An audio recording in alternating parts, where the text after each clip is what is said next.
Kinoronahan na ang Miss ROTC Philippines 2024. Kilalanin natin siya at ang iba pang reserve officers na nagwagi sa ulat ni Daniel Manalastas. Hindi lang pang lalaki kundi para sa lahat ang Reserve Officers Training Corps o ROTC.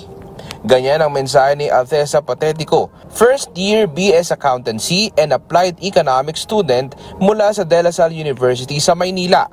Siya ang tinanghal na Miss ROTC Philippines 2024. Aminado si Althesa na nariyan ng kaba pero may nais siyang patunayan. However, doon ko na-realize by joining ROTC that ROTC is not only for men, but also for women and for each and everyone. So I believe na huwag kayong matakot mag-ROTC, rather maging proud kayo na mayroong ROTC program na makakatulong sa atin para mag-improve bilang mga tao.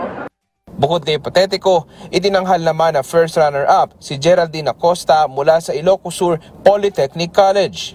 Habang second runner-up naman si Rada Marie Cabug mula sa Potts College of Aeronautics. Super kaba ko talaga since it was my first competition when it comes to beauty pageants talaga. But then again, now na nationals na, I was really prepared and I gave my best. Kaya feeling ko naman ay nagawa kong mga dapat kong gawin and thankfully lahat yon bumunga para sa koronang ito. Ayon kay Senate Majority Leader Francis Tolentino, malaki na ang improvement sa programang ito. At bukod sa beauty pageant, mayroon ding ROTC Games na nilalahukan ng mga kadeteng atleta. Kaya naniniwala ang senador, di malayong magmula rin sa mga ito ang mga lalahok sa Olympics. 674 athletes ang sumali sa 674 military athletes ang sumali sa Paris Olympics. 25 countries. Sa atin, ang ating kinatawan sa militar ay si Giovanni, yung rowing sa Philippine Navy.